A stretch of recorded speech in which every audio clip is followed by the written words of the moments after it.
Merhabalar sevgili dostlar, kıymetli arkadaşlarım. Nasılsınız? Umarım her şey yolundadır, güzel gidiyordur ve bugün de güzel geçer. Evet, yeni bir yayın. Bugün 16 Eylül Cuma ve bugün Mars-Venüs karesi kesinleşiyor. Zaten hafta başından beri bizi zorladı, yordu açıkçası, ilişkileri yıprattı. Ve bugün kesinleşecek ve bundan sonraki günlerde de artık yavaş yavaş bizim yakamızı rahat bırakacak. Bilhassa ilişkilerimizi, iç huzurumuzu, parasal kaynaklardaki bazı çatışmaları biraz daha dengeye sokacak bu karenin uzaklaşması. Ama bugün saat 21.48'de bu Mars-Venüs karesi kesinleşiyor arkadaşlar. 14 derece ikizler, yay, balık, başak aksı daha fazla etki alacaktır. Çünkü hava grubunda, değişken gruplarda pardon, yani Mars hava grubunda, ama bu Venüs'ün de tabii ki Başak Burcu'nda olması değişken grup burçları daha fazla etkileyebilir. Bilhassa kendi kişisel hayatımız, özel ilişkilerimiz veya kendi iç dünyamıza da zorlayıcı olabilir, memnuniyetsizlikler getirir, kargaşa, kaos getirir, ilişkilerde çatışma getirir bu arada. İlişkilerin bozulması çok muhtemeldir. Genel olarak böyledir.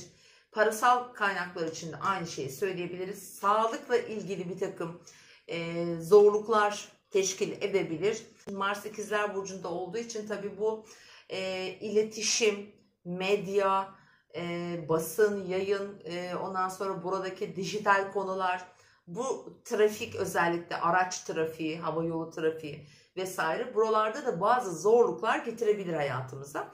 En çok da iletişimde getirecektir bunu. Mesela karşı cinsle yaşadığımız bazı zorlukları getirebilir. Veya mesela bazı iletişimsizlikler diyelim gündeme gelebilir. Merkür'ün tabi retro olması da bu biraz bizi ilişkilerde geçmişe götürecektir ki muhtemelen bugün çok haber dönecek arkadaşlar. Çünkü Ay İkizler Burcu'nda ve Mars'la da kavuşacak. Aslında 17'sine geçtiğimizde, hani 16'sının gecesinde Mars'la da kavuşacağı için biraz daha dikkatli olmak gerekiyor. Özellikle hem ilişkilerimize, dediğim gibi, ve onun yanı sıra da yine sağlığımıza daha bir özen gösterelim. Lütfen trafikte daha dikkatli olalım. İletişim, eğitim, öğrenim, kadınlarla olan durumlar, mesela kadınların sağlığı, Venüs Başak Burcu'nda çok daha detaycıdır. Genellikle mesela bir şeyleri çok irdeleyebilir, fazla üstüne gidebilir. İlişkiler için bu daha çok geçerli. Dolayısıyla çok üstüne gittiğiniz, böyle kılı kırk yardığınız bazı durumlarda da tabii ki bazı arızalar, zafiyetler ortaya çıkabilir. O yüzden ilişkileri biraz daha bu anlamda esnek olmanızı daha doğrusu tavsiye ediyorum. Bu esneklik bizim hayatımızda önemli ölçüde aslında bir şeyleri kurtarmamıza sebep olabilir. Geçmişe dönük bazı hataları tamir etme, ilişkileri düzeltme adına mesela atılacak adımlarda da yine esnek olmak, biraz daha sakin davranmak, biraz daha geniş bakabilmek, objektif olabilmek gerekiyor. Burada o objektif bakış açısını yakalayamadığımızda tabii ki Mars ve Venüs'ün arasındaki kare bu çatışmayı körükleyecektir. Dolayısıyla bunlara biraz daha dikkat edelim lütfen bugün. Şimdi özellikle 4 tane saatimiz var bugün. Bir tanesi 11.35-12.35 arasında. Bir diyalog eğer kurmak istiyorsanız, düşüncelerinizi aktarmak istiyorsanız bu saati kullanın. Önemli görüşmeler için yine bu saati kullanmanızı öneriyorum. Yine sabahın 8 ile 9 arasında Jüpiter'in de aynı güzel bir etkileşimi var. Şanslı diyeceğimiz, biraz daha rahat ilerleyeceğimiz, hani sosyal ilişkilerimizle birlikte seyahatler, yolculuklar, eğitimle ilgili konular, bunlar da daha fazla gündemimizde olabilir bugün. Bu konudaki girişimler için özellikle günün ilk yarısını lütfen kullanın. Bununla ilgili mesela önemli 2 tane saatimi ben size vereyim hemen arkadaşlar. Bir tanesi sabah 06.39-07.41'de erken kalkan bu sabah önemli bazı yollar alabilir açıkçası. Bunlar nerede olacaktır? Hangi konuyla ilgili olacaktır? Mesela sosyal çevremiz, topluluklar, ekip çalışmaları buralarda faydalı olacaktır. Diğer bir saatim 13.53-14.55'te.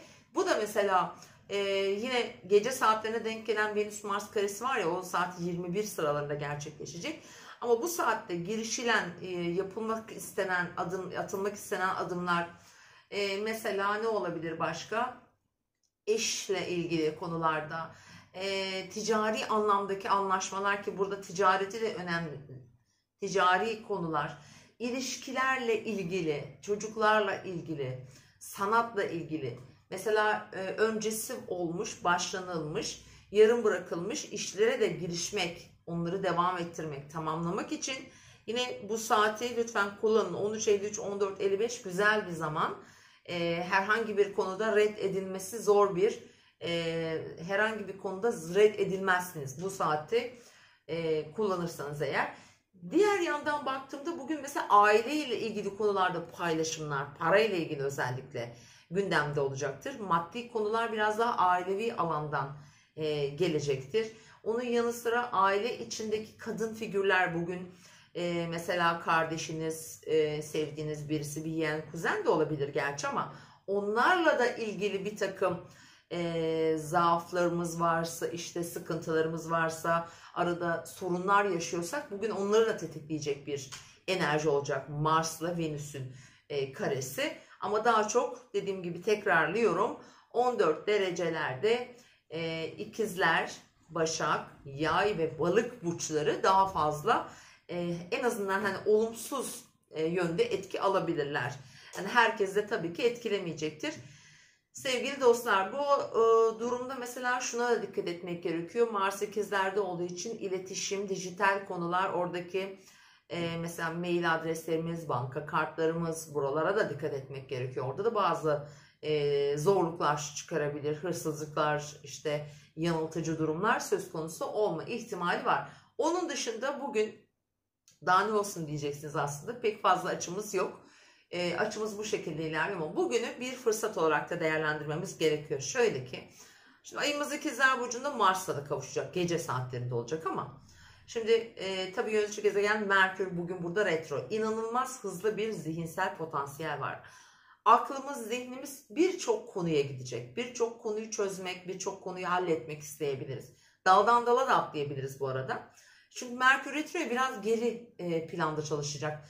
Eskiyi düşüneceğiz, geçmişi düşüneceğiz. Bizi kırmışlar mı, bizi incitmişlerse, bana şöyle yapmıştı, bana böyle yapmıştı gibi durumlar meydana gelecektir. Bunlar kaçınılmaz olabilir bu arada. Çünkü Venüs de Başak'ta ya, her şeyi çok fazla böyle detaylandırabilir ve aslında ilişkilerimize bizi uzaklaştırabilir.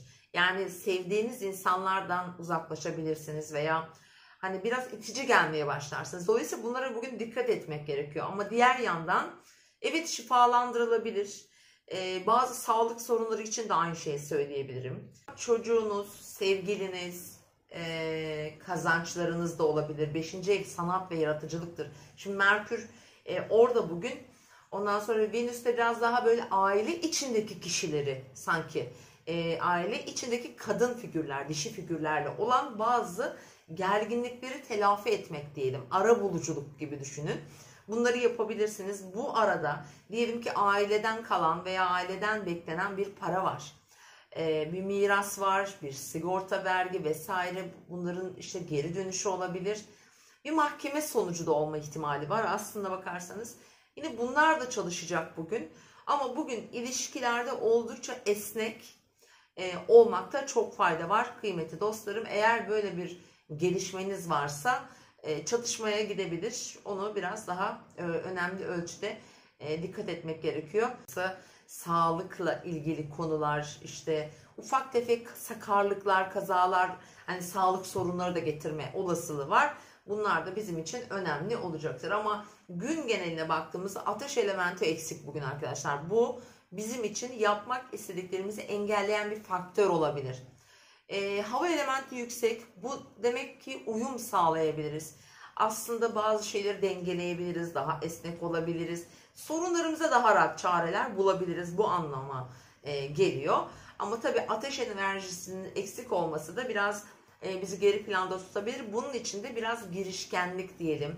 Hayatımızda biraz daha hani meditasyondur, tütsüler yakmaktır, renk olarak hayatımıza kırmızıyı katmak gibi güzel enerjileri aslında aktif etme imkanımız var. Yani bugün ilişkilerde çat çat çat ayrılıklar da olacak. Ani beklenmeyen gelişmeler de olacak. Ama Merkür retro olduğu için bunları barışma olarak da düşünebilirsiniz.